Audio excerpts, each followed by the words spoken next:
ربنا هب لنا من أزواجنا وذريتنا قرة أعين واجعلنا للمتقين إماما।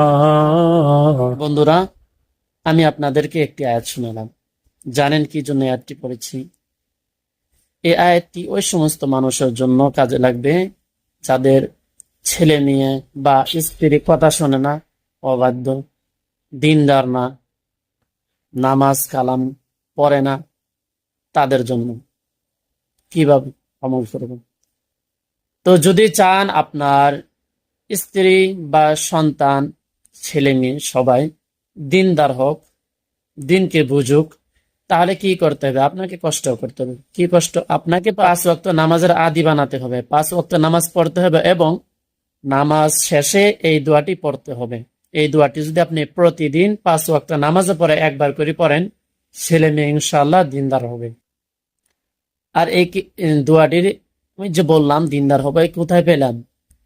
এই কথাগুলো আপনি আমালে কোরআনি এই কিতাবটি যদি মোতালা করেন, এই কিতাবটি 10 নম্বর সাফার মধ্যে পেয়ে যাবেন, 10 নম্বর পৃষ্ঠার মধ্যে পাবেন।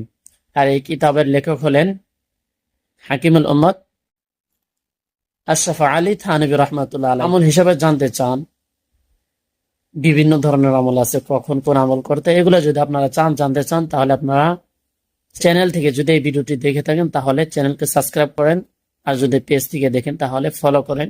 আর আপনারা বলেন কোন বিষয়ে আপনাদেরকে দোয়া লাগবে, সে বিষয়ে আমি আপনাদেরকে কোরআন হাদিস থেকে বা যারা বুজুর্গরা যে আমল করে ফায়দা পেয়েছেন মোজাররব আমল, সেগুলো আপনাদেরকে শেয়ার করার চেষ্টা করি।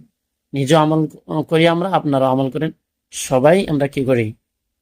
কোরআন হাদিস অনুযায়ী আমল করার চেষ্টা করি এবং এই বিভিন্ন দোয়া আছে আমাদের জানা প্রয়োজন। ঠিক আছে কথা? যদি মনে করেন ঠিক আছে কথা, হুজুরের কথা ভালোই কথা বলেছেন, কোনো খারাপ কথা বলে নাই, তাহলে কি করতে হবে? ভিডিওকে লাইক করতে হবে নাকি? আর চ্যানেলটা সাবস্ক্রাইবও করে দিন। ভিডিও লাইক না করলে কি হয়, মানুষের কাছে ভিডিওটা পৌঁছায় না। এই জন্য লাইক করেন বা কমেন্টও করেন।